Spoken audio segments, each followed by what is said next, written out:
Te felicito.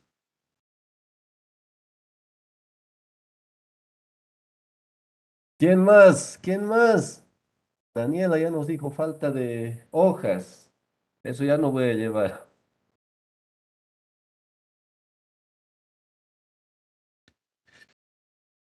¿Nadie Dice, más va a hablar? Dime, Danielita.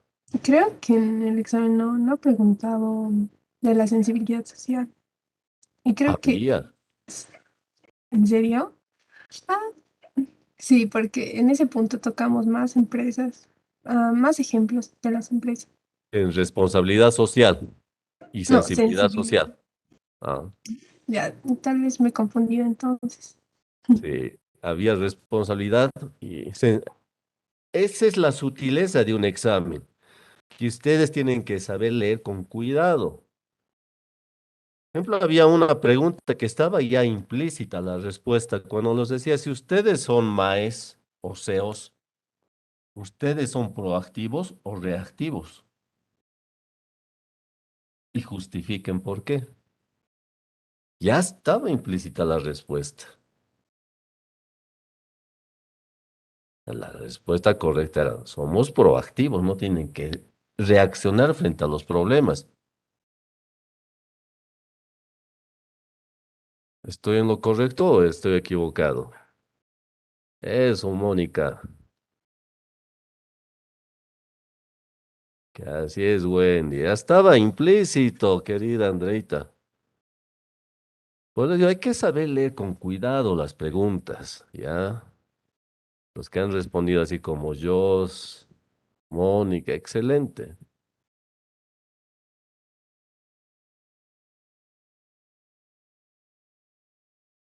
O sea, los exámenes son una forma de evaluación y de comprensión.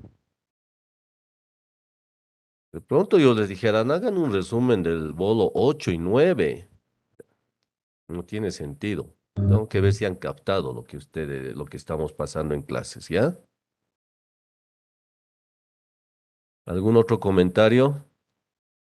Dice, Dime, Rolly. ya que van a hacer los exámenes cada vez presenciales, las preguntas, ¿sí van a ser de preguntas abiertas, licenciado, o va a ser, o va a ser de manera distinta? Hasta el momento se mantiene la modalidad virtual en clases y los exámenes sí son presenciales. Eso es la circular que me pasaron. Ah, pero yo preguntaba si las preguntas van a ser así abiertas, ¿sigue? Porque Ah, es un van a poco más seguir complicado. abiertas, querido Rolly. El tema es que si yo me aboco a... ¿Sabes cuál es el tema? Y eso va para todos ustedes. Ovidio, sí, yo sé, a mí también me encantaría estar con ustedes presentes en todo lado. Si yo doy preguntas cerradas y no abiertas, significa que yo los estoy encajonando a un solo esquema de pensamiento. Es el que estamos avanzando en clases. Cuando yo doy preguntas abiertas, quiero que ustedes manifiesten cómo piensan, cómo interpretan.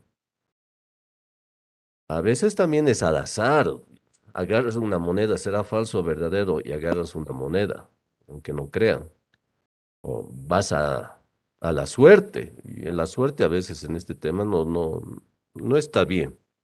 Es bueno siempre pensar, razonar y analizar bien cada pregunta. Y a mí me gusta leer sus respuestas. Ayer estaba leyendo un primer examen. Me gusta ver su opinión de ustedes, ¿ya? Eso es Rolly.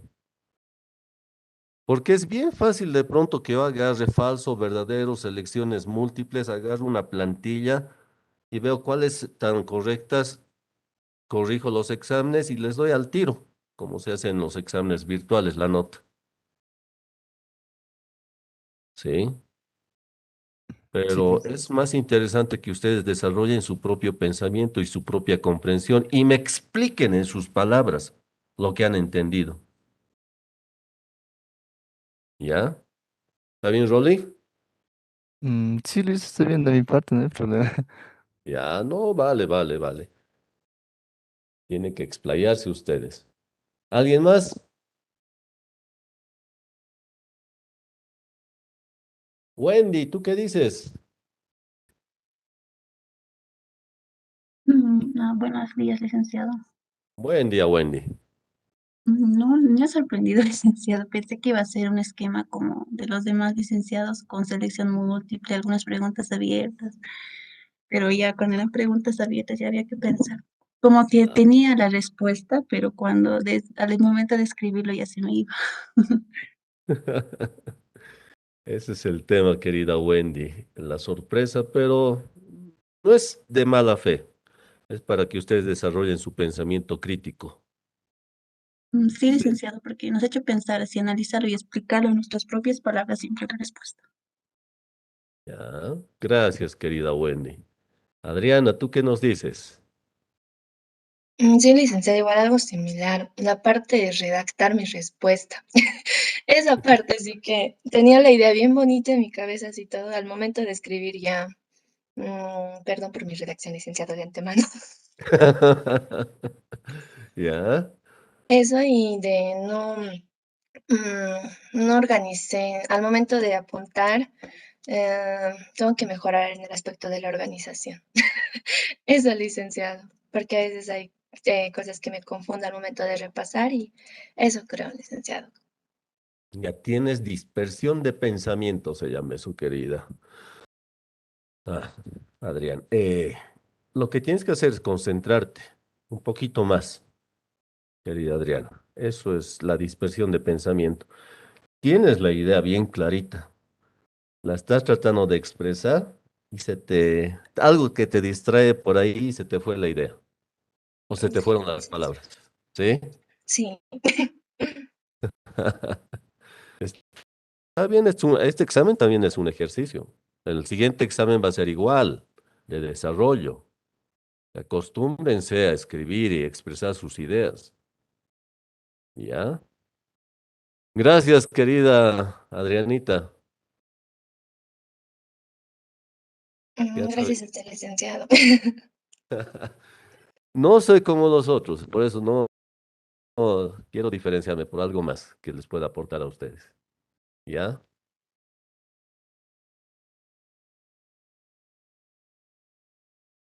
Miguelita. ¿Quién más quiere participar?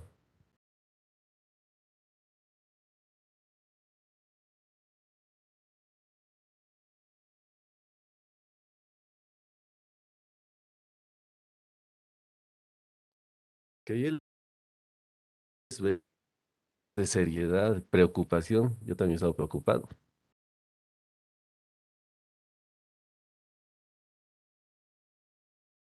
Bueno, chicos, ya nos hemos relajado, hemos hecho nuestro pequeño feedback.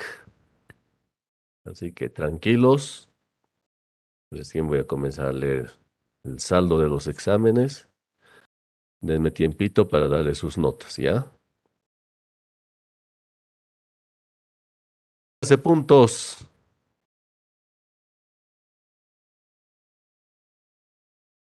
Resumiendo, ¿dónde hemos quedado?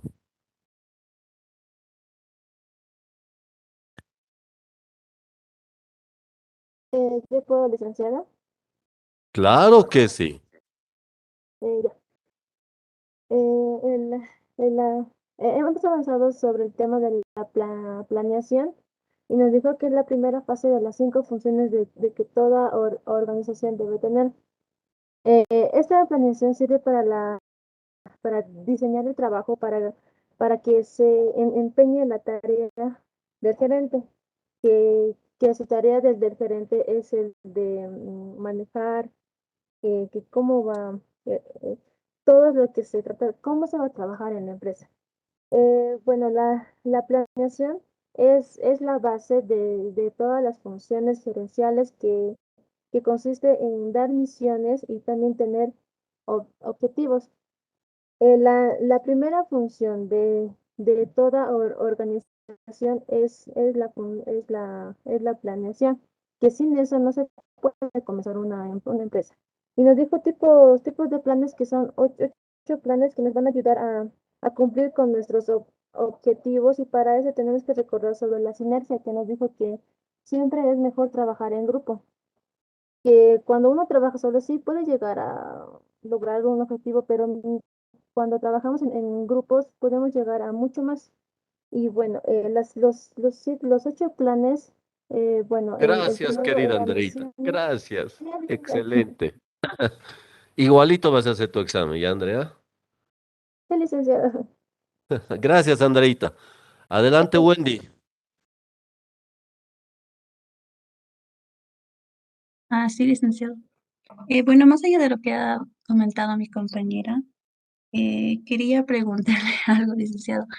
Estaba viendo el tema y quería saber si de la planeación se podría incluir lo que son los perfiles de proyecto, porque en estos perfiles de proyecto, cuando tú empiezas a organizar, por ejemplo, una organización, siempre vas a empezar a preguntarte o analizar, incluso utilizar métodos. Por ejemplo, estaba viendo el método FODA, que era verificar las fortalezas, oportunidades, amenazas o debilidades Debilidades.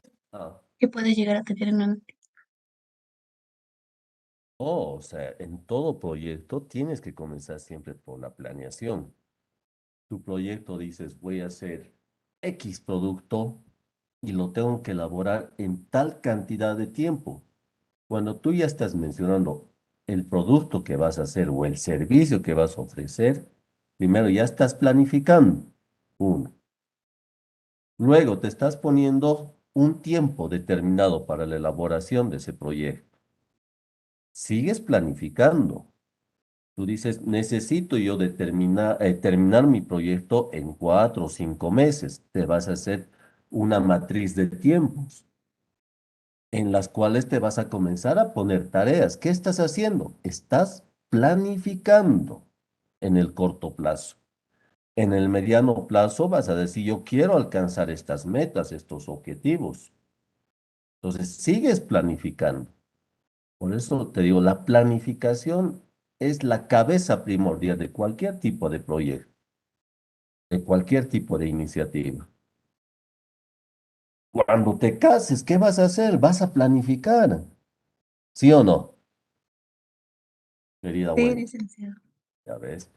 Entonces tienes que planificar cuándo me voy a casar, qué año. De pronto soy de las personas muy creyentes, no tengo que casarme en año impar porque me va a ir mal. Tengo que casarme en año par. Tengo que planificar de pronto si los locales van a estar disponibles. Ya estoy anticipándome a la disponibilidad de locales. O sea, esto es toda una serie de procedimientos. Te das cuenta, hasta en la vida particular de uno ingresa a la planificación. Con cuántos invitados voy a tener, cuáles son mis invitaciones, grupos, ¿no? Por eso existen empresas que te hacen la planificación de eventos, de matrimonios. ¿Te das cuenta? La planificación se ha vuelto un negocio, porque tú de pronto no tienes la experiencia o no tienes el tiempo. La pareja no tiene el tiempo. Entonces contratan a estas empresas que te lo van a planificar el matrimonio. Y lo único que te van a decir qué cantidad de invitados tienes, cuál es tu presupuesto, cómo es la música que te gusta, qué ambiente, qué temática quisieras que estén en tu matrimonio. ¿No? Es un sinfín que te ofrecen ahora las empresas que están planificando eventos, que se ha vuelto un gran negocio emergente. ¿Está bien, querida Wendy? Sí, sí, licenciado, gracias. Ya. ¿Qué más quieres decirnos, Wendy? Bueno, sería continuando con el tema, ¿no? Ya. Nos estaba mencionando en la anterior clase acerca de que la planeación es muy importante. Entre los planes nos encontramos con las misiones, los propósitos que se tiene que plantear la entidad. Asimismo, se va a incluir los objetivos y las metas, como lo mencionaba, que van a ser a corto plazo, mediano plazo, largo plazo. Y estos van a ser muy importantes porque de acuerdo a este plazo van a ir organizándose y verificando si es que han cumplido o no han cumplido y cómo pueden mejorarlo más. Estos objetivos y metas que se van a trazar, asimismo las estrategias que van a utilizar. Si bien nos mencionó que estas comenzaron con los militares, pero ya en la administración se va a reflexionar sobre estas estrategias, ya implementando cada área de la entidad, donde siempre van a buscar darle algo único, algo diferente, algo con que diferenciarse, como tener, por decir, más ganancias que pueden agregar a la empresa, por decir, en las políticas que pueden implementar, los planes, los manuales de procedimientos que van a desarrollar y eso, licenciado. Ya, gracias, querida Wendy. ¿Alguien más que quiera participar?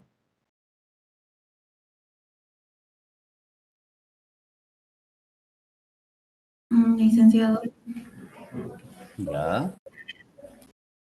Adelante, Sheila. bueno, comentando algo de lo que dijo mi compañera de la misión o el propósito, veíamos su función que era el propósito que va a cumplir una empresa y un ejemplo era el propósito de la universidad, que es de enseñar todo para que,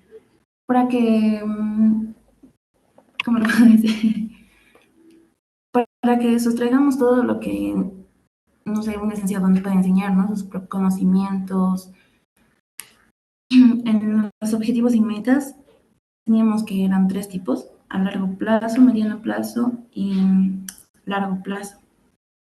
Más que todo era los fines a los que se dirigía la actividad de la organización y la estrategia son los objetivos básicos a largo plazo de una empresa, de la instrumentación de sus cursos de acción, la asignación de los recursos que se necesitan para alcanzar ese objetivo. Ya. Gracias, querida Sheila. Muchas gracias. Listo, aquí cerramos nuestra ronda. Y antes de que me olvide, muchas gracias a todos aquellos que se han acordado de traerme sus tarjetitas del Día del Maestro. Les quedo muy, muy agradecidos, chicos. Es un lindo recuerdo que yo tengo. ¿Ya? Les quedo de corazón muy agradecido a los que se recordaron. Y a los que se han olvidado, igual. Siempre es bueno agradecer ese detalle. También felicitarles a los que han estudiado y a los que no se han dejado sorprender. No tienen que ponerse nerviosos en los exámenes, chicos.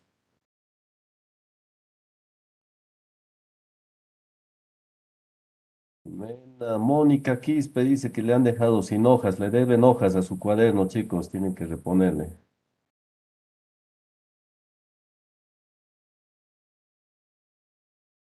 Respecto a lo que me decía Ovidio, y han respondido de acuerdo a su criterio, yo voy a interpretar si se han aproximado a las respuestas, y para mí yo no necesito de pronto una respuesta que esté como hemos avanzado en clases.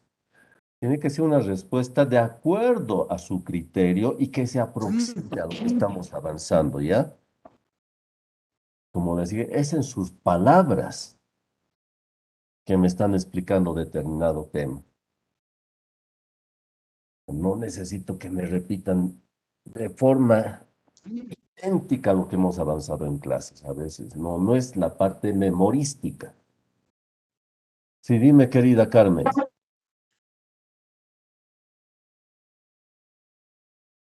¿Querías participar, Carmen?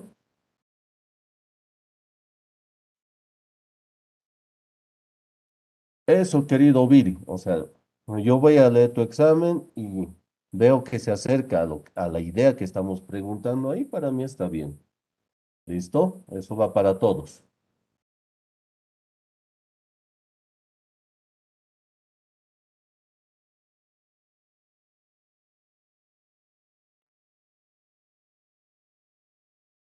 Ya les he dicho que también he sido alumno y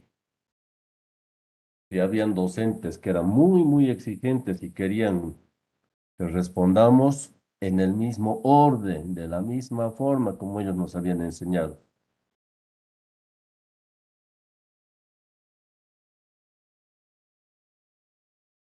Así que tranquilos nomás. Seguiremos avanzando. Ya vamos a ver por una idea que me dieron, pero veremos. Una idea de un examen oral. Vamos a ver. Déjenmelo pensar.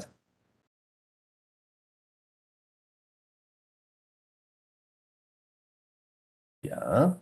Ahora comencemos Procedimientos. Ya habíamos avanzado, lo que eran las políticas. No me llore, querida Mónica. Tranquila. Vayamos a los procedimientos. Los procedimientos, escuchen bien, son planes por medio de los cuales vamos a establecer un método para el manejo de actividades futuras. Vale decir que consiste en secuencias cronológicas de las acciones requeridas. Lo que yo le decía, por ejemplo, a Wendy, tú vas a realizar, vas a establecer un cronograma de tiempo, por eso se llama secuencia cronológica. Entonces yo voy a decir, en las primeras 2 semanas que yo voy a iniciar un proyecto, tengo que hacer el levantamiento de información del mercado.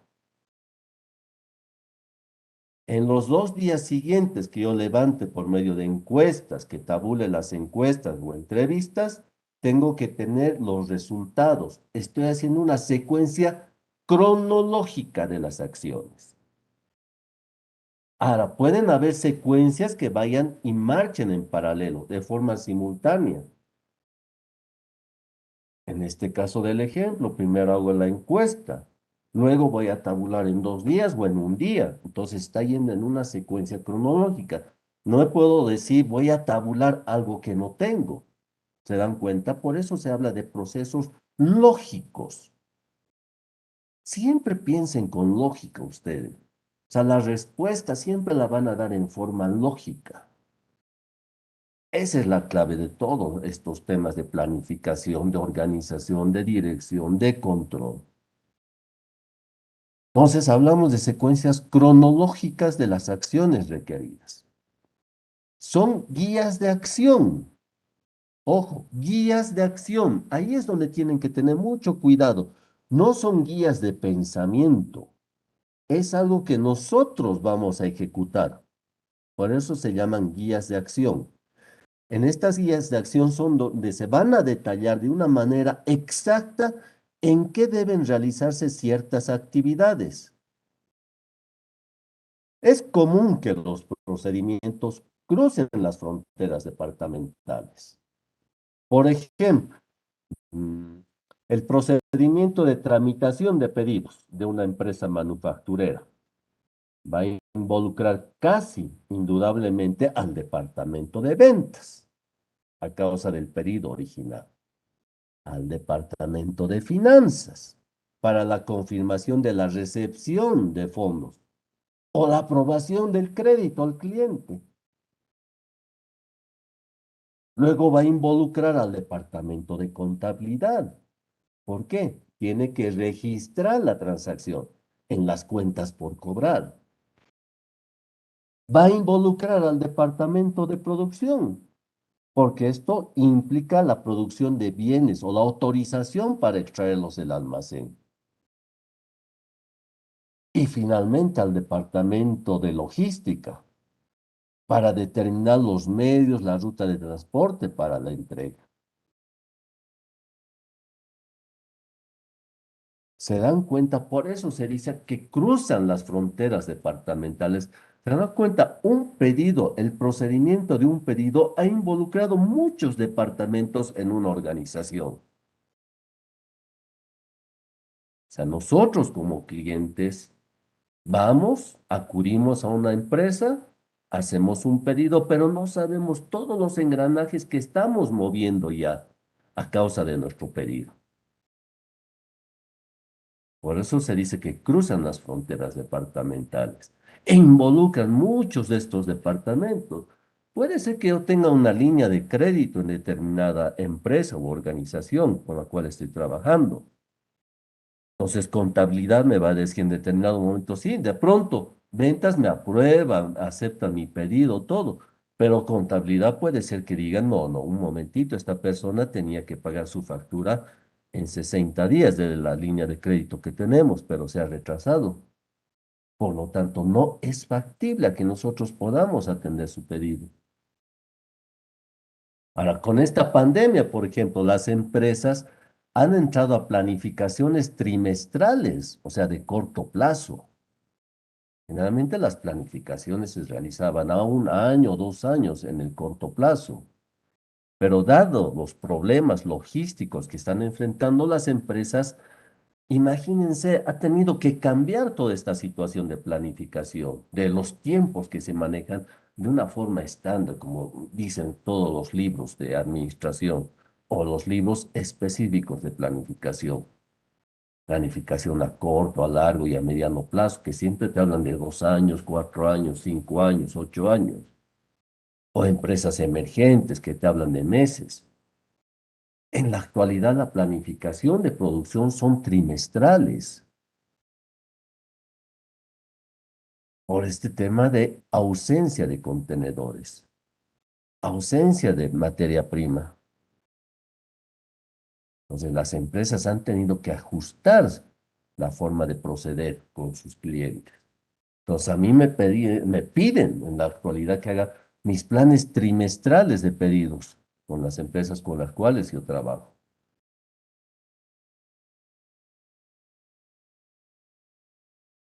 Ahora, los procedimientos a menudo rebasan, ya hemos dicho, los límites entre departamentos.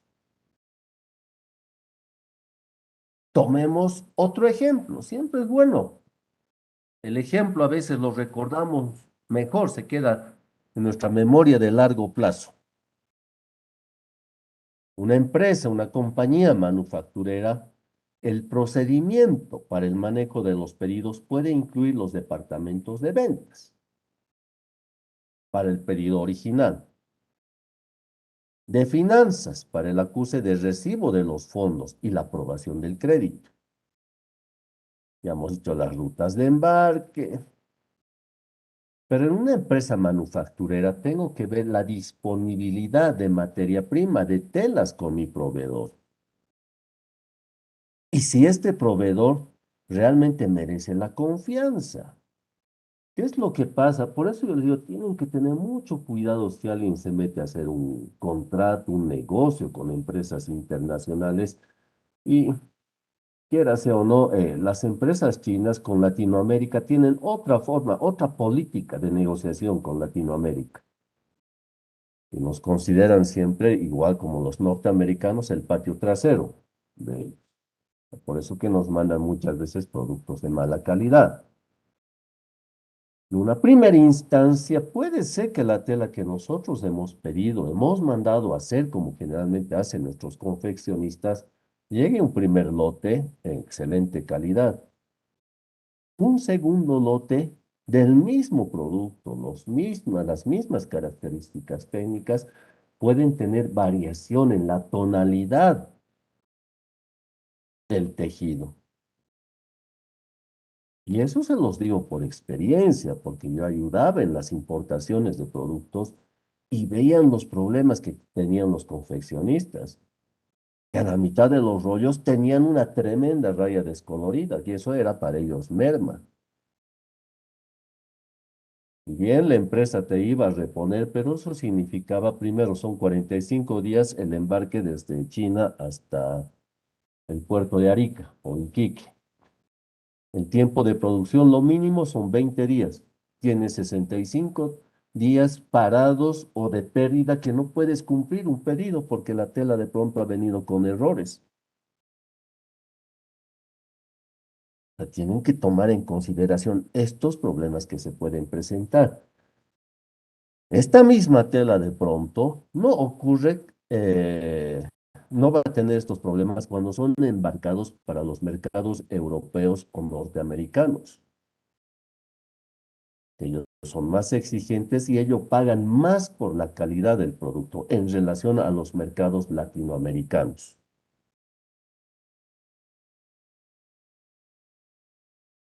Ahora, para aclarar bien, el procedimiento, les repito, es una secuencia definida, paso a paso de actividades o acciones, donde van a tener un punto de inicio y un punto de finalización. definidos y que deben seguirse en un orden establecido para realizar correctamente una tarea.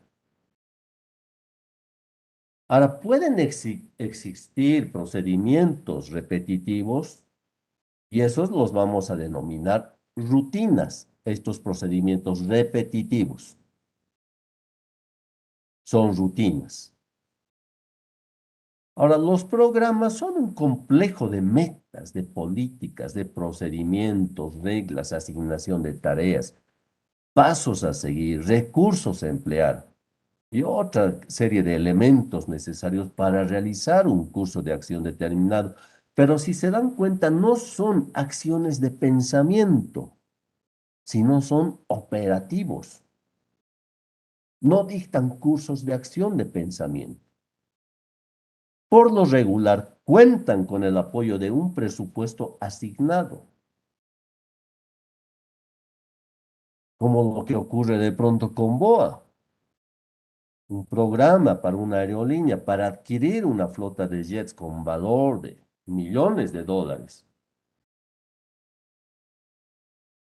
O un programa de 5 años para mejorar el estatus y la calidad de los supervisores en una empresa de servicios financieros. O hacer de pronto un programa formulado por un supervisor para mejorar la moral de los trabajadores de un departamento de fabricación.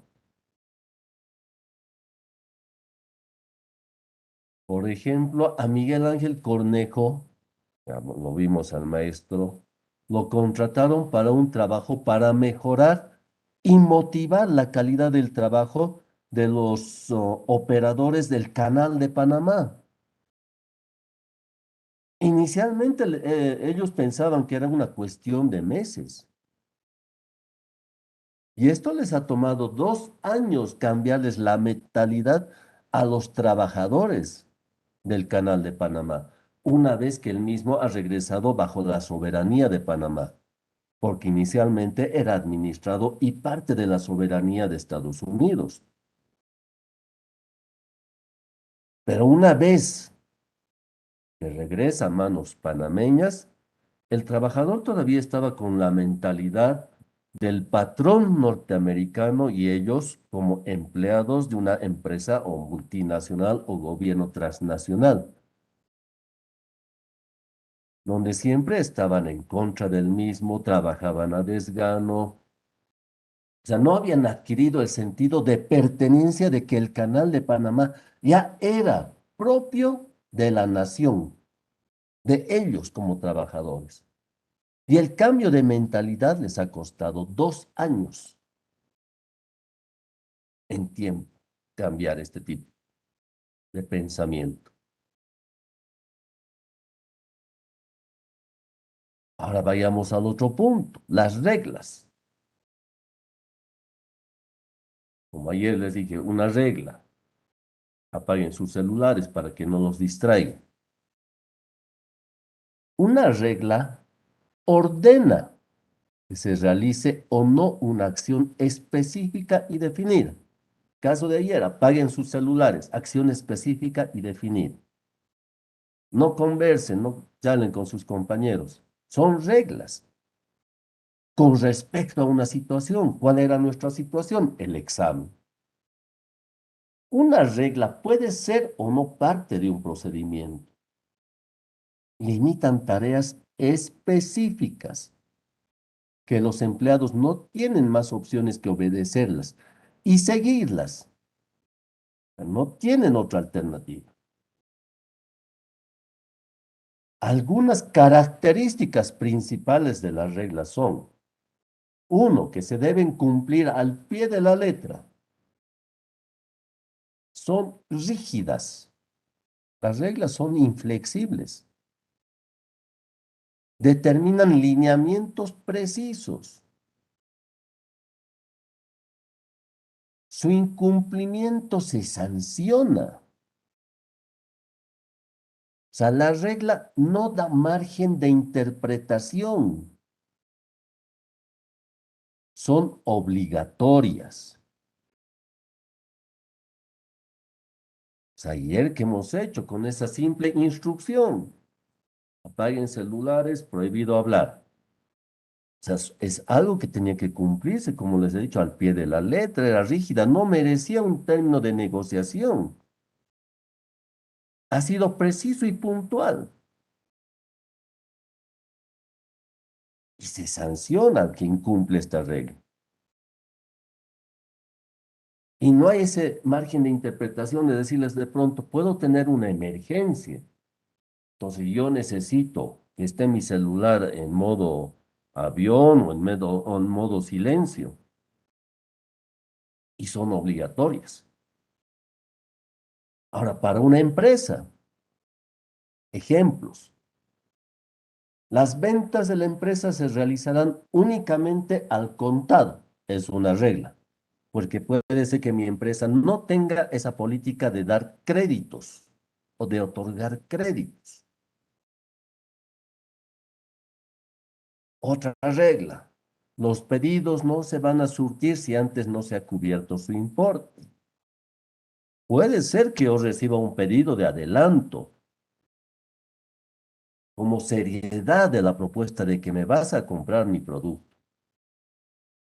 Se me dice, yo te voy a cancelar de aquí a 15 días o a 20 días. Yo tengo ese margen de tolerancia para poder cumplir el pedido. Pero no te voy a enviar el mismo si tú no me has pagado el 100% del mismo. Otro ejemplo de regla, no se puede abandonar el área de trabajo sin consentimiento de su superior. No se puede dormir en horas de trabajo. O no se puede llegar en estado etílico a las fuentes de trabajo.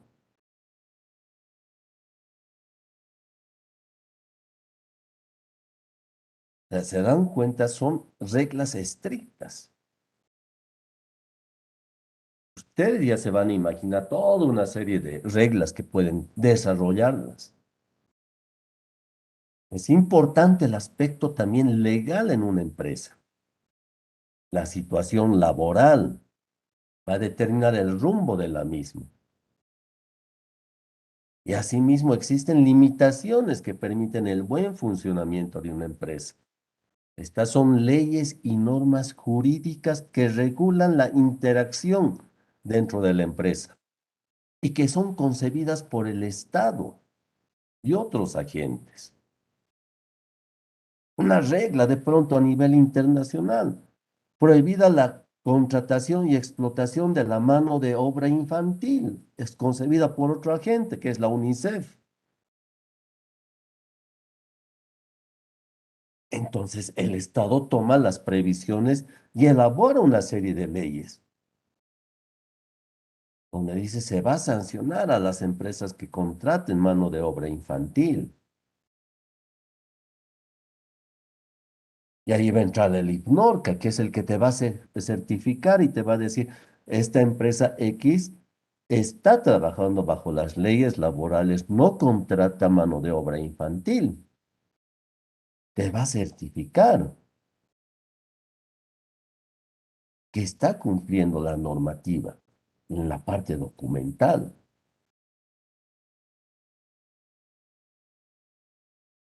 O sea, como este ejemplo, son reglas que sirven para definir o restringir alguna acción en los procesos de la empresa. Las reglas son declaraciones que describen cómo se debe realizar ciertas operaciones y si hay algún límite que se deba aplicar. Por lo tanto, las reglas son las que van a guiar los comportamientos y van a definir qué, dónde, cuándo, por qué y cómo debe hacerse algo en la empresa. Les repito, o sea, son reglas que guían el comportamiento y responden a preguntas de el qué voy a hacer, dónde quiero ir, cuándo, el por qué y cómo debe hacerse ese algo en una empresa. Ahora hay diferentes formas en las cuales se definen las reglas. Hay reglas que pueden ser transmitidas de una manera formal, aquellas que están escritas en un manual, de una forma informal o automatizada. Cuando decimos, vayamos al automatizado, tienes que pasar por este túnel de desinfección, necesariamente. Por este tema del COVID estás pasando por el túnel, te mojan con no sé qué, te echan no sé qué, listo, es automatizado. Informal, ves un letrerito ahí en los restaurantes o en el lugar de trabajo, prohibido fumar. Ya está esto definido en las leyes.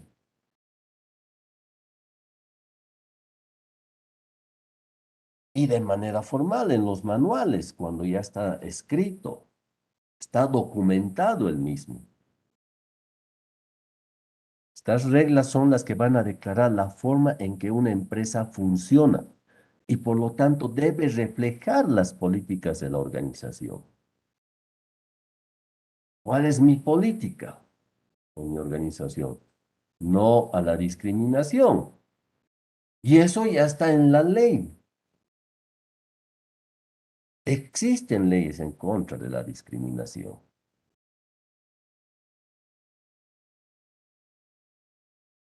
Un ejemplo, por ejemplo, puede ser prohibido venir a trabajar los que les dije en estado etílico, o prohibido abandonar en horarios laborales, o prohibido atender llamadas mientras tú estás trabajando. En algunas organizaciones lo que hacen es decirles que dejen sus celulares en sus casilleros. Y esto no es porque de pronto se les prohíban las llamadas, sino porque entran a áreas que son restringidas y donde se prohíbe tomar fotos por el tema del secreto industrial. Entonces se les prohíbe el ingreso con celulares. Esa es una política de la empresa. O sea, señalan requisitos que van a moldear la ejecución de actividades, de procesos.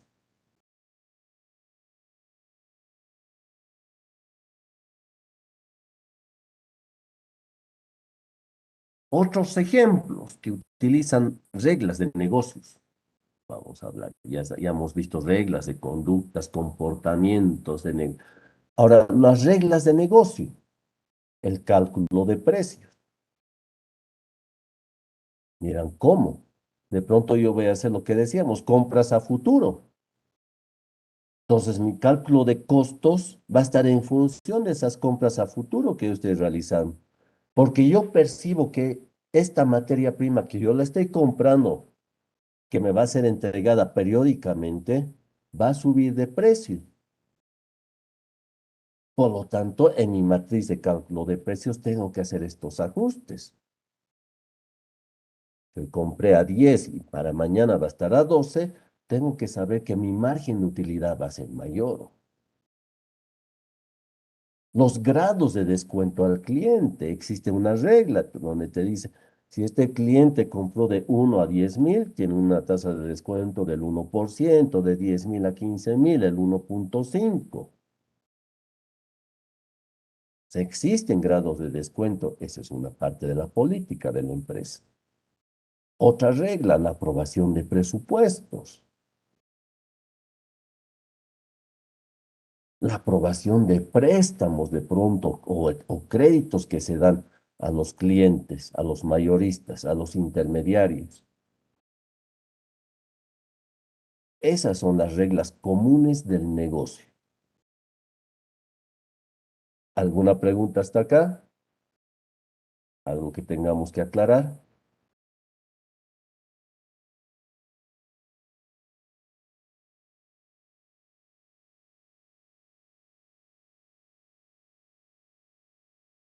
¿Nada?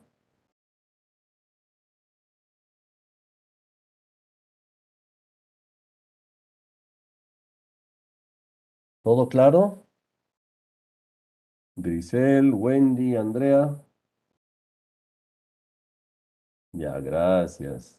querida Wendy. Andreita, está bien. Si está todo claro, seguimos avanzando. Dice, Dime, dime, dime, Rory. eh, en eso de las reglas, licenciado, el gerente o el administrador, ellos tienen sus reglas para, en sí, para ellos mismos. Claro que sí, o sea, como organización, si yo digo prohibido llegar en estado etílico, no es que se aplica del gerente haciendo a un lado al gerente hacia abajo. Esto es en general. El gerente es el que tiene que dar y mostrar con el ejemplo. Los CEOs, las MAES, los mandos medios, ¿qué es lo que hacen generalmente en empresas serias? No son los que están mirando de irse de pronto después de terminadas las 8 o 7 horas laborales. Son los que generalmente se quedan hasta el último, hasta despachar todos los temas y no tener nada pendiente para el día siguiente.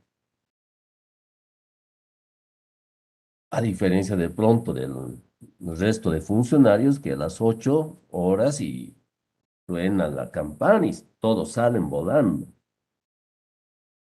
Pues la responsabilidad de los mandos superiores, mandos medios, a veces es mayor y va más allá de las 8 horas o de ganar horas extraordinarias.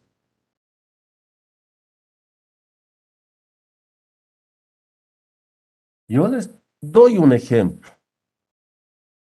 vida laboral y la responsabilidad y las reglas, como tú decías, ¿se aplica a todos? Claro que se aplica a todos. ¿Y cómo va en la calidad del trabajo? Yo trabajaba en la Corte Departamental Electoral, Sala Provincias, era vocal allá. Existen trámites de tipo administrativo cuando se equivocan en una letrita.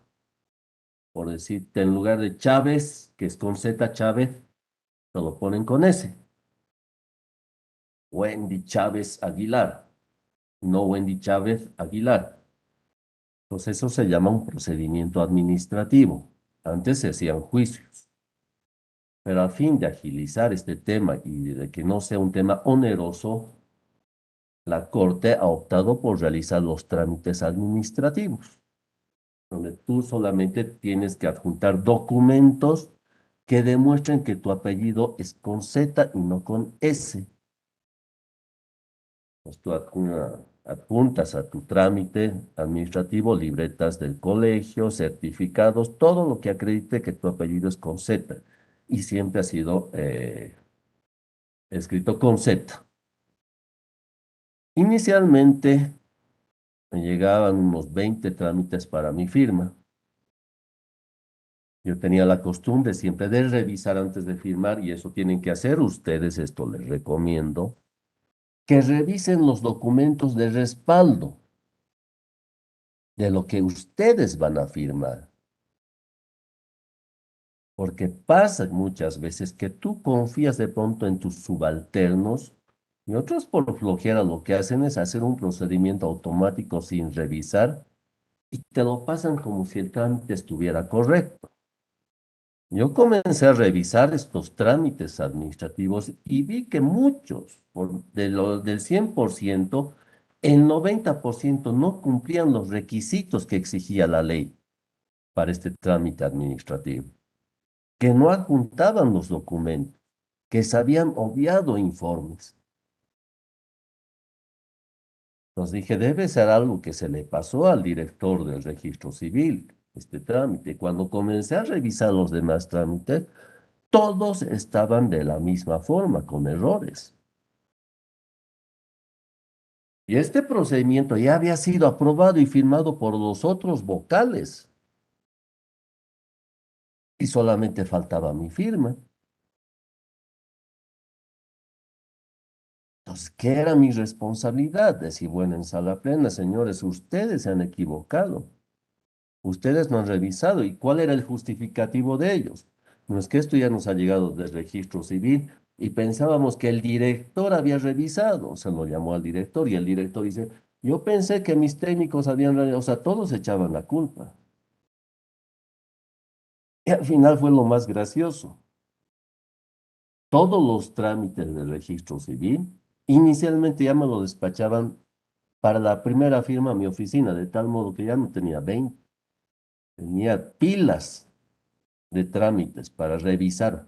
Si veían mi firma, recién ellos firmaban. Se veía parte de mi responsabilidad. Sí. Bueno, digo, tienen que tener mucho cuidado ustedes con la firma de documentos y los respaldos. O son reglas que no estaban escritas. No había una regla que diga los vocales tienen que revisar los procedimientos, si están correctos o no, si adjuntan o no los documentos de respaldo. Y esto revisé porque, bueno, sabía que son documentos delicados, que causan estado y que pueden llevar a un juicio a la persona que ha hecho este tipo de modificaciones.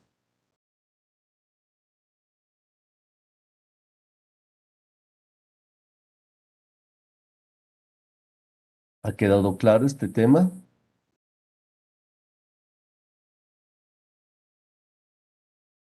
¿Sí? ¿No hay ninguna pregunta?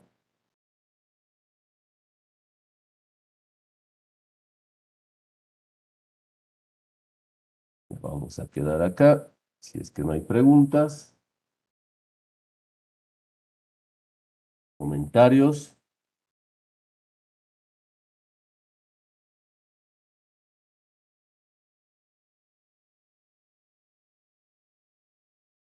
Tu vídeo sigue durmiendo. Ya hemos pasado, estamos en planificación o vídeo.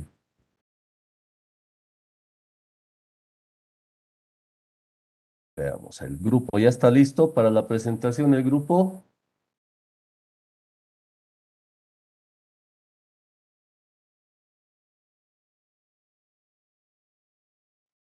Licenciado,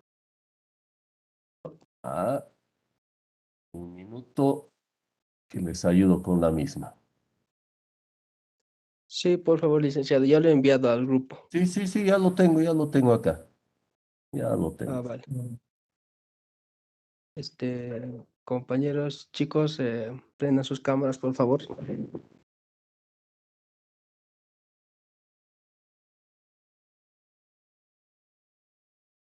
Listo.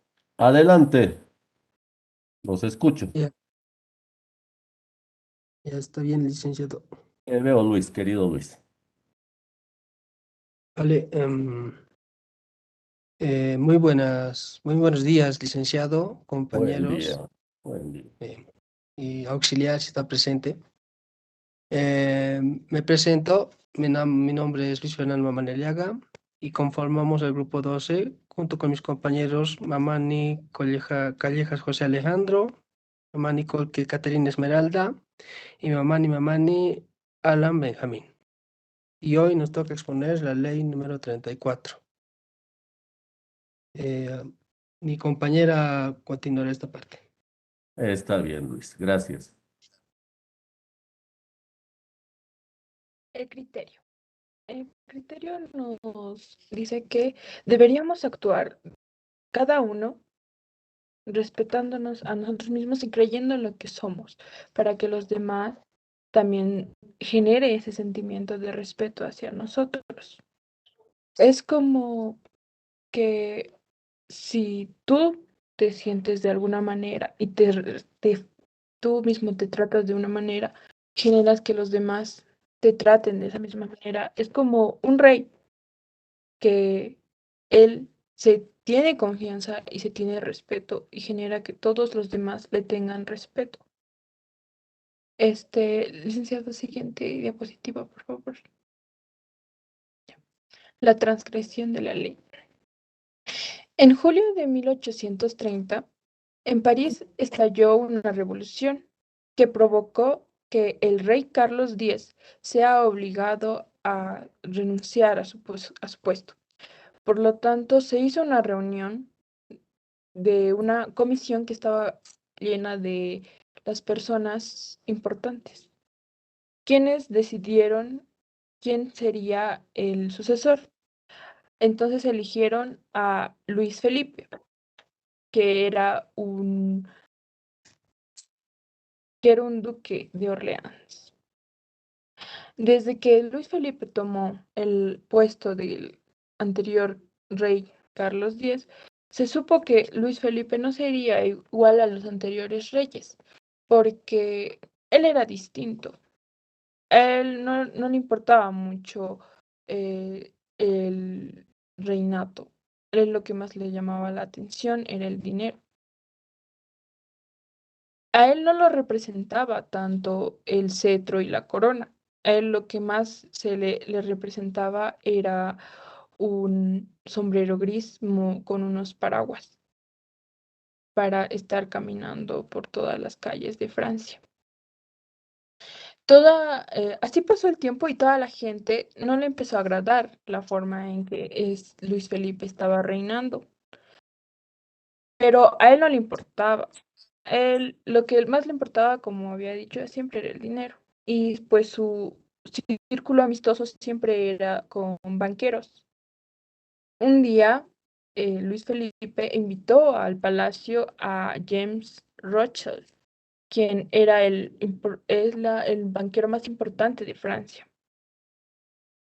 Y lo trató como cualquier otro, porque como había dicho, él era más amigo de banqueros que las familias reales, no se juntaba tanto. Entonces lo trató como cualquier otro y empezaron a hablar de dinero. La, las personas ya se estaban hartando porque no les gustaba el reinato de este señor. Incluso hubo una vez que hubo un viaje en tren para toda la familia real y James Rothschild iba a estar presente, pero Luis Felipe llegó tarde. Entonces James Rothschild le riñó, le dijo que porque había estado llegando tarde, como si él fuera su superior y todas las demás, delante de todas las personas. Entonces todas las personas, más que todo en la prensa y los periódicos empezaron a decir que cómo puede ser tratado así, cómo se puede dejar tratar así por alguien que es menor a él. Por lo tanto, en 1884, los franceses de todo tipo los franceses de todo París reclamaron porque no estaban contentos con su reinato.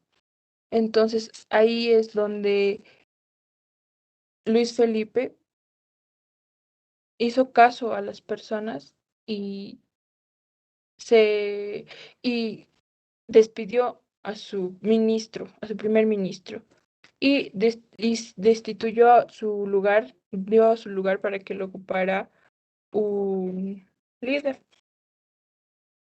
Pero la gente se dio cuenta que podría manejar a Luis Felipe, entonces cada vez hacía lo que la gente pedía.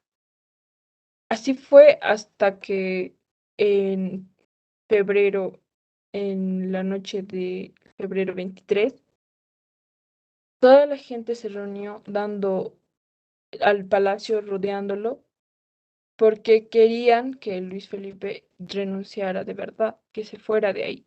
Entonces Luis Felipe completamente renunció y se escapó, se fue, huyó a Inglaterra.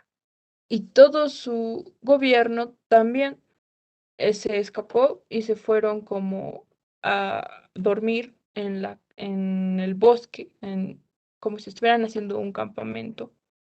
Y es así como todos los franceses lograron que Luis Felipe haga lo que ellos querían.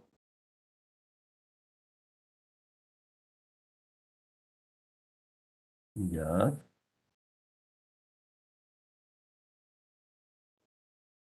Siguiente diapositiva.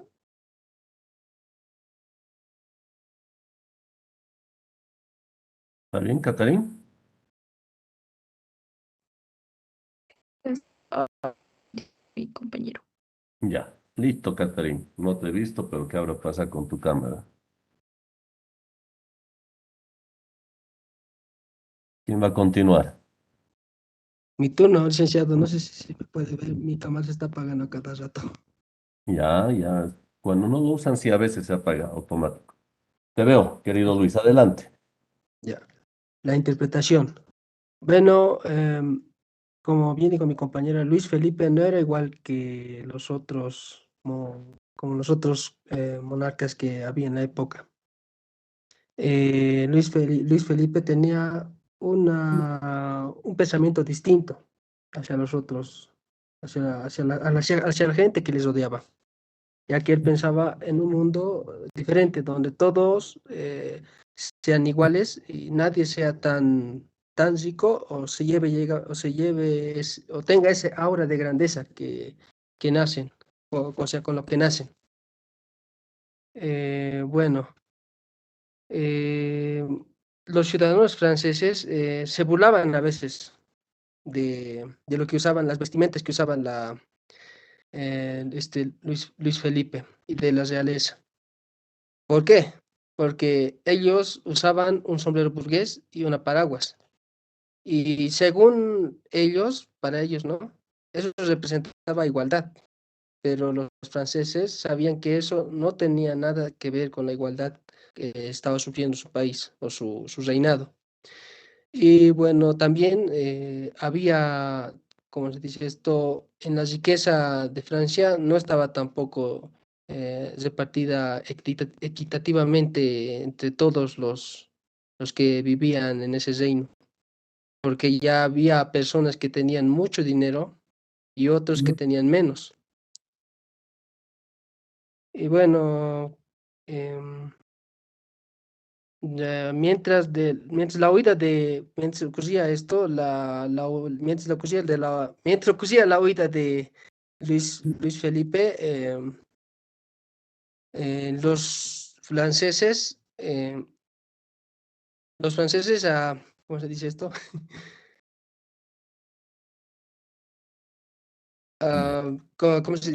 Ayudaron, no, ¿cómo se dice esto? Ponieron al mando, o sea, ya no tenían una visión clara de lo que quería Luis Felipe, pero cuando ya se fue, huyó Luis Felipe, nombraron a un desconocido, completo desconocido, que en realidad este era sobrino primo de Napoleón, la cual él tuvo el poder, pero con una igualdad de condiciones que sus compañeros habitantes de ese reino. Y así para que éste eh, gobernara de una forma igualitaria a los demás y haciendo así olvidar el reinado del Carlos X. De esta manera, Luis Felipe también cambió el mundo y de la forma que vemos. También el pensamiento que tuvo Luis Felipe llegó también a otras personas como Robespierre y Napoleón, las cuales lograron grandes hazañas. Y un aporte sería que Robert Pierce, en la época de la Revolución Francesa, tomó un gran cargo por un poco tiempo y Napoleón Bonaparte, bueno, conquistó sus ciudades mientras ya de una forma imperialista, así como se puede decir. Ya no de una forma de lo que manejaba el rey Carlos X. Eh, Va a continuar mi compañero. Adelante. Gracias, Luis.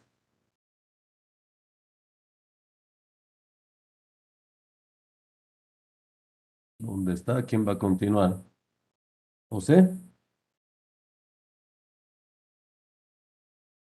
No te escucho nada. ¿Quién va a continuar?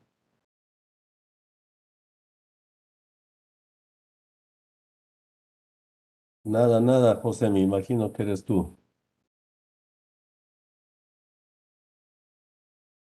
Está tu audio apagado.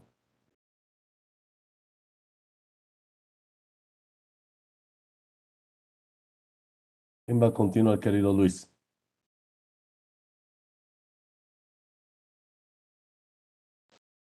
¿Es José el que va a continuar? Sí, sí, sí, licenciado. Parece que tiene algo, dificultades con Un su cámara. problema técnico con su audio, sí. ¿Listo? ¿Se me escucha? Ahora sí, querido José, te escucho. Me he asustado. Ya, listo, ahora sí. Yo le voy a hablar sobre la observación de la ley. Ya. Cristóbal Colón trataba de conseguir fondos para llevar a cabo sus legendarios viajes. Muchos de los que lo rodeaban creían que prevenía de la aristocracia italiana. Este dato pasó a la historia mediante una bibliografía escrita después de la muerte del explorador por el hijo de este. Allí se los describe como descendiente de un tal conde Colombo y del castillo de Cucaro en Monteferrato. Dicho Colombo, a su vez, sería descendiente del legendario general romano Colonio, y dos de sus primos hermanos habrían sido descendientes directos de un emperador de Constantinopla. Sin duda, una ascendencia ilustre. No obstante, no era más que una ilustre fantasía, dado que Colón era en realidad el hijo de Domenico Colombo, un humilde tejedor, luego dueño de una vinería durante la juventud de Cristóbal y por último vendedor de queso. Siguiente diapositiva, Alicia. Fue el propio Colón quien creó el mito de su noble ascendencia, ya que desde temprana edad sintió que el destino lo había elegido para realizar grandes proezas y que en su sangre llevaba una especie de realeza. Por lo tanto, actuó como si, en efecto, descendería de la nobleza, después de un poco notable carrera como comerciante a bordo de un barco mercante. Colón, oriundo de Génova, se radicó en Lisboa, gracias a la falsa historia de su origen noble. Se casó con una joven de una reconocida familia de Lisboa, que tenía excelentes conexiones con la realeza de Portugal, mediante su familia política. Colón consiguió una audiencia con el rey de Portugal, João, eh, João II, a quien solicitó el financiamiento de un viaje hacia el oeste, a fin de descubrir una ruta más corta al continente asiático. A cambio de la promesa de cualquier descubrimiento que deparara, tal viaje se haría en nombre del rey de Portugal. Cuando Colón finalizó su presentación, João II sonrió con cortesía declinó la oferta, aunque dejó la puerta abierta para el futuro. En ese momento Colón debió haber observado algo que nunca olvidaría. Si bien el rey rechazó su exigencia y le negó el apoyo solicitado, lo trató con consideración y respeto. En ningún momento se burló de los proyectos de Colón, ni cuestionó sus antecedentes, ni sus credenciales. De hecho, el monarca quedó impresionado con la audacia de la petición y se sintió cómodo con la compañía del hombre que actuaba con tanta confianza. Aquella reunión debió de haber convencido a Colón de que su instinto encaminaba en la dirección correcta al pedir la luna. De inmediato había ascendido de nivel, pues el rey supuso que un hombre que pedía un precio tan alto por sus servicios salvó que fuera un loco, y Colón no parecía serlo. Realmente debía valerla. En realidad era una exigencia absurda, ya que Colón pretendía que su beneficio se lo otorgara por tiempo ilimitado. Sin esa cláusula se hubiese incluido con el correr del tiempo Colón y sus herederos se habrían convertido en la familia más rica del planeta. Colón nunca leyó la letra chica, satisfecho por sus exigencias, había sido aceptadas. Colón se hizo a la mar aquel mismo año en busca de una nueva ruta hacia el lejano oriente. Antes de partir, contrató al mejor piloto que pudo encontrar para que le ayudara a llegar al destino.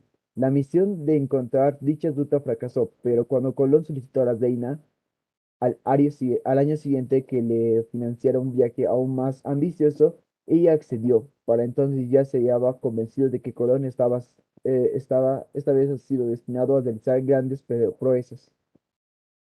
Mi compañero va a seguir. Ya. Buenos días, licenciado. Buenos días, compañeros. Yo voy a contar, no, perdón. Adelante, Aldo. Buen día. Bueno, licenciado, era mi turno, pero ¿qué se debe hacer? Oh, está bien, vale, que han leído todos.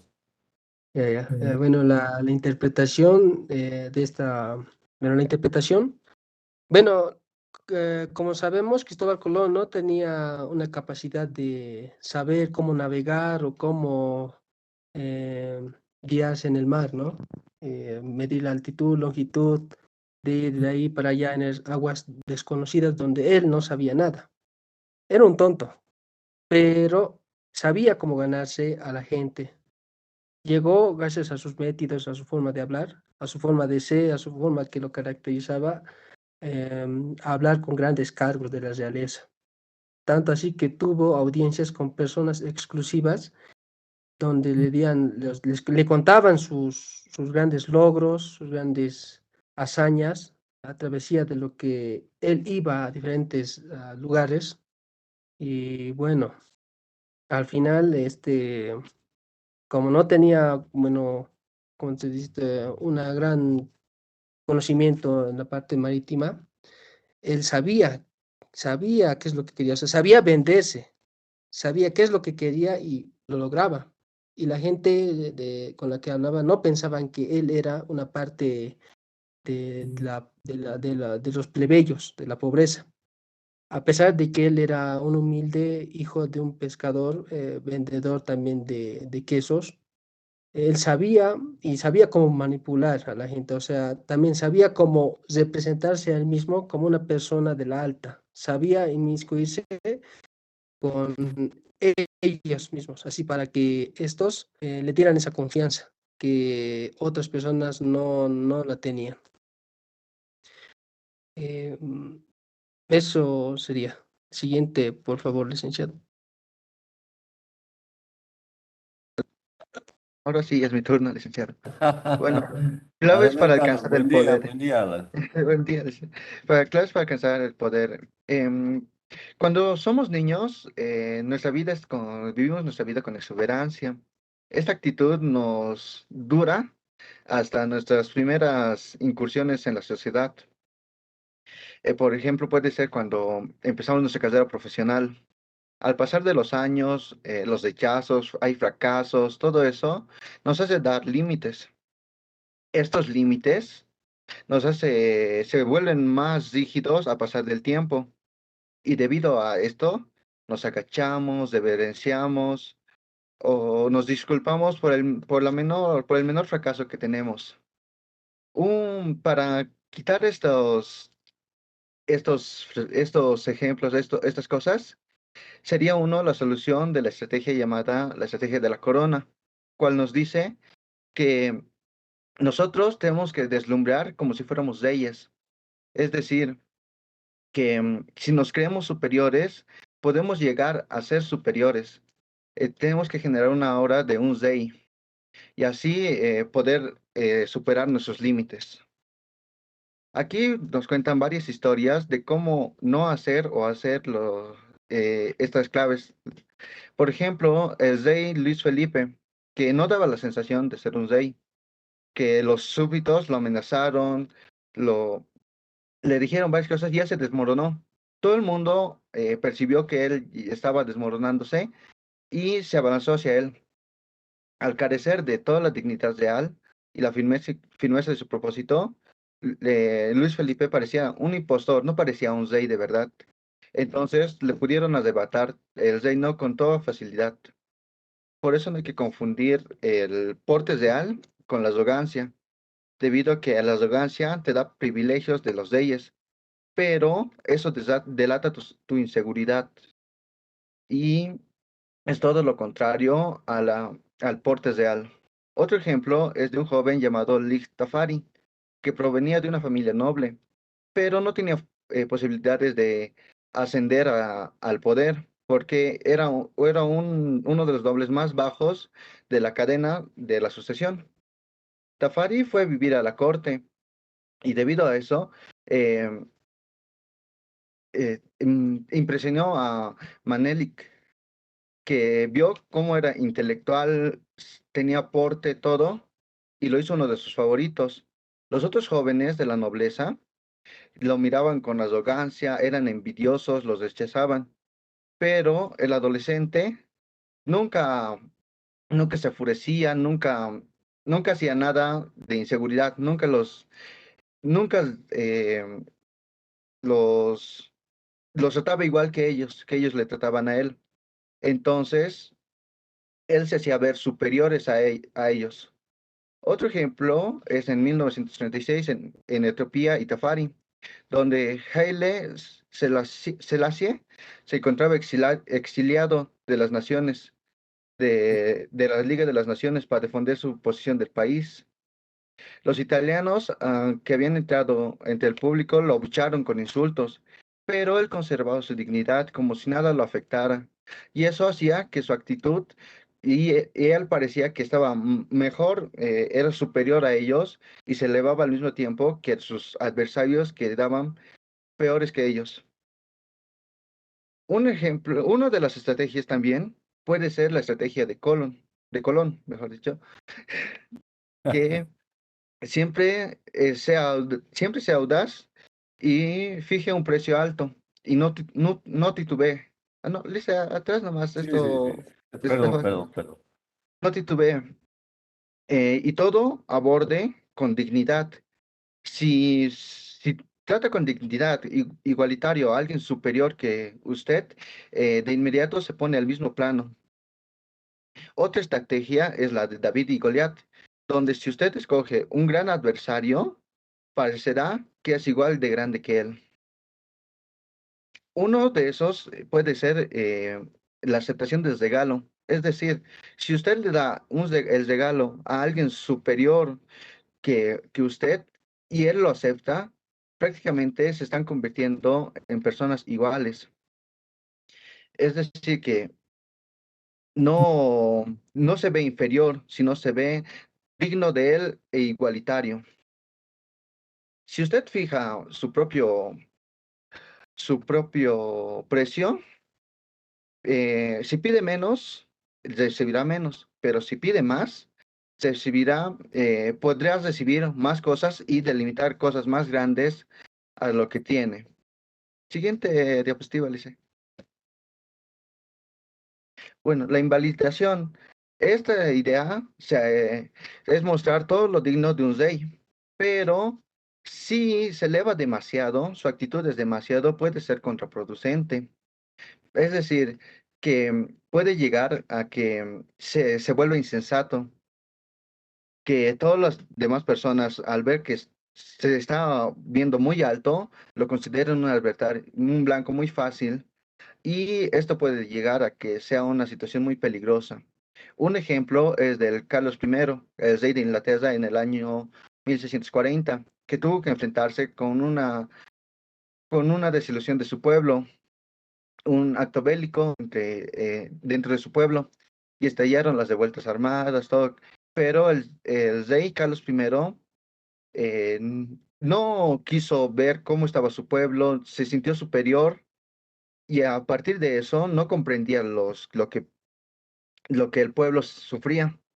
Entonces, eso hizo que los pueblerinos, todos bajo el rey, se sintieran que el rey está muy superior y no les hace caso. Entonces, debido a eso, el pueblo se hizo más revoltoso, se armó más de armas y prácticamente el rey Carlos I se hizo perder la cabeza, literalmente. Bueno, por último, es cierto que a veces, que si usted se está simulando una suerte de vulgaridad, se puede resultar divertida. Pero si sigue así, extralimita este juego y puede ser que se diferencie mostrando vulgaridades de los demás. Y esto causa riesgos, debido a que siempre va a haber gente más vulgar que usted. Y eso hará que pronto será reemplazado por alguien más joven y más ordinario. Esto sería todo, licenciado. Ya, gracias, querido Alan. Muchas gracias. Muy bien. Ya conocen la hermenéutica. ¿Dónde están nuestros otros compañeros? No los veo en la cámara. ¿Qué opinan ustedes de esta ley? Ya saben cómo comenzamos. Yo, licenciado, Dale, dale. bueno, es una forma interesante de decirlo, ¿no? de decir que tú puedes lograr grandes cosas, pero tratando de ser vos esa persona que vos quieres ser. O sea, si vos quieres que te traten de grandeza, vos tienes que comportarte de una manera grande y hacerte ver así frente a los demás, o sea, como un grande, como un campeón, como un ganador, así básicamente. Y bueno, yo tengo, bueno, una anécdota que cuando estaba postulando a la carrera, ¿no? Siempre me Ya, decían que tienes que imaginarte, o sea, nunca, yo era así un poco de personas, de las personas que siempre se bajoneaba por una mala nota o por no poder estudiar al 100%. Y, bueno, ellos me recomendaban, ¿no? Me decían, tienes que imaginarte, tienes que pensar que vos ya estás dentro de la universidad, que esto es fácil ya, porque adentro en la facultad va a haber exámenes más difíciles y no estaban mintiendo. Pero es lo que me decían, que trata, vos imagínate ya, vos pensar que ya estás dentro, que ya has logrado entrar y que no necesitas preocuparte si ya has estudiado. Y con eso en mi mente siempre sé venir hacia el examen. pensabas en grande, positivo. Sí, Bien, sí. bien, Luis, te felicito. ¿Quién más quiere participar?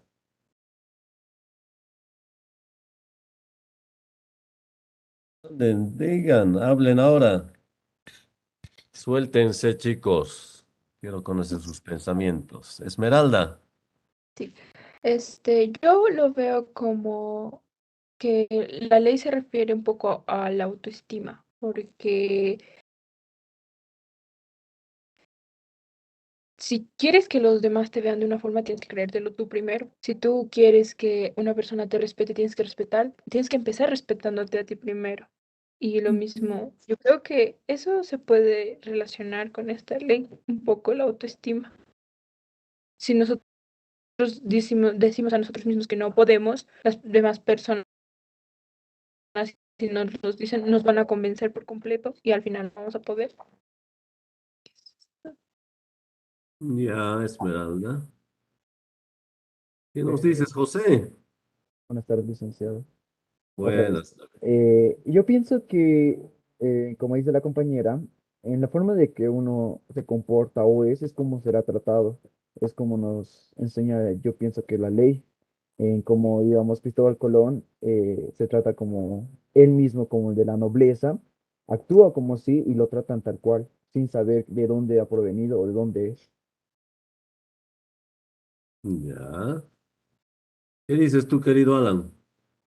Mm, Yo diría que se basa esto sobre la dignidad de la persona, que si tu dignidad lo pones alta, la gente te verá así, que eres digno de ellos, que la gente alta te verá de su igual, que todo tu alrededor sentirá que eres superior o igual a ellos.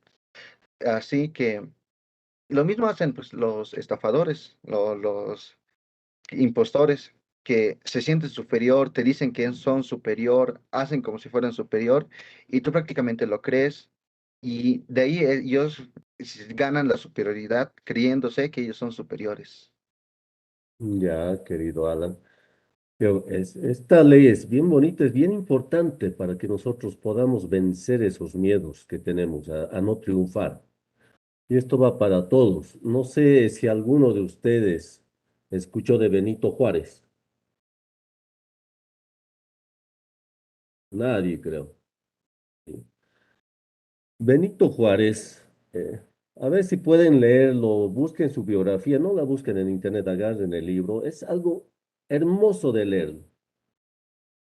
Uno de los primeros presidentes indígenas de Latinoamérica. ¿Y por qué les hablo de esta persona, de Benito Juárez? El zapoteco, hablaba zapoteco como muchos de nuestros abuelos hablaban aymara, quechua, él provenía de una familia indígena, zapoteca. ¿Ya? Ha perdido a sus papás a los 3 años, se ha criado en el campo sin saber el español, ha sido criado por sus abuelos como un pastor. Va a una hacienda a trabajar, como todos los niños indígenas de esa época. Y solamente hablaba esta lengua zapoteca. A duras penas podía pronunciar algunas palabras en español. Un buen día se le pierde una oveja y él de miedo emigra a la ciudad. Por miedo al castigo, siendo niño, emigra a la ciudad donde su tía trabajaba como se dice en esa época, de sirvienta. No había el tema de trabajadora del hogar, era sirvienta de esa época, de una familia de comerciantes. Y ahí es donde comienza a aprender recién el español. Y justamente va con esta ley. Comienza a aprender español, ahí conoce a la hija adoptiva del comerciante donde trabajaba su tía. Él ya la enamoraba, él no pensaba, decía, yo soy campesino, no tengo nada, y él comienza a enamorar a la muchacha. Pero él dice, no la voy a enamorar así nomás. Él comienza a prepararse y, y hace todo lo posible para entrar al seminario. Y él andaba peleado con la Iglesia Católica, por si acaso. Pero él ve que en la Iglesia Católica, en los seminarios de esa época, la educación solamente se daba a las personas que tenían cierto nivel de vida económica, un poco más elevada. Y él se aferra a un tutor, a un padre, que hace que lo pueda meter al seminario, donde él comience a estudiar. Y él es un tipo brillante. Muchas veces pensamos que porque venimos del campo, del área rural, no tenemos las condiciones económicas, no tenemos la posibilidad. No, es mentira. Sí podemos conseguirlo como esta persona, Benito Juárez. Él se introduce ahí, tiene una buena educación, sobresale sobre todo los seminaristas y tratan a él de volverlo seminarista y de que tome los hábitos. Y él inteligentemente dice, no, porque no tengo la edad, quiero seguir estudiando. Y ojo, miren, el de solamente hablar zapoteco, aprendió a hablar francés, aprendió a hablar latín, aprendió a hablar español. Y él se pone a estudiar derecho. Querían los seminaristas que aprenda artes. Él dice, no, voy a estudiar derecho. Y cuando él estudiaba, estaba de estudiante de derecho, se le ofrece el papel de Virgilio en la Divina Comedia. Como nosotros del altiplano somos morenitos, bajitos, o sea, Benito Juárez era una persona bajita, es una similitud extraordinaria con ah, la persona del occidente, de aquí de Bolivia. Y él, a fin de interpretar su papel, se pone como tiza blanca en su cara para parecer que era europeo. Y él, sin tener miedo, va y enfrenta en el teatro. Todo el mundo se mataba de risa al verlo así maquillado rústicamente. Pero el momento que él comienza a exponer sus líneas en la obra y a hablar en un latín perfecto, todo el mundo lo admira. O sea, él vence sus miedos, como han visto con Colón, con estas personas que han sido muy atrevidos de lanzarse a estas empresas de navegación. De la misma forma, Benito Juárez ha vencido todos sus miedos, no se ha dejado vencer por lo que pensaba la sociedad. Y ha llegado a ser el mejor presidente de México. Y se casó con la hija del hacendado. Han huido los dos, han sido exilados de Estados Unidos. Para poder, les digo, sí, les recomiendo que puedan leer la historia de Benito Juárez. Una historia, no es con revancha cuando él vuelve a tomar la presidencia de México. Es el esfuerzo de superación que ha tenido esta persona. Como muy bien nos decía Luis, de pronto él estaba con ese miedo a no ingresar a la universidad. Pero al contrario, Benito Juárez, sin saber leer ni escribir, ser autodidacta en ciertos temas, ha surgido, ha sido no ha sido un abogado excelente ni brillante, pero ha sabido superar esos miedos, ¿ya? Ese miedo al fracaso, y ha sobresalido en lo que él hacía. Y todos los que puedan, busquen este libro, no busquen el resumen, búsquense la biografía completa de Benito Juárez. Ahí van a poder entender la mejor su vida de este ciudadano. ¿Qué más nos pueden decir ustedes, chicos? Hey, madre, qué nos dices, Alan? Bueno, la historia que nos contó Lice no la conocía sinceramente y como os digo, me parece interesante su historia, que sintiendo su superior, sintiendo su superior, hizo saber que es superior y después de tiempo se hizo superior, como os digo, el latín, todo eso, y aprendió bien todo y consiguió su objetivo, que era casarse con la hija de Hacienda y Claro. Y ser lo el cumplió, presidente de México. sí, y el presidente de México. O sea, no hay nada que nosotros no podamos conseguir si no soñamos en grande, si no pensamos en grande. ¿Ah? ¿Qué nos dices tú, Esmeralda?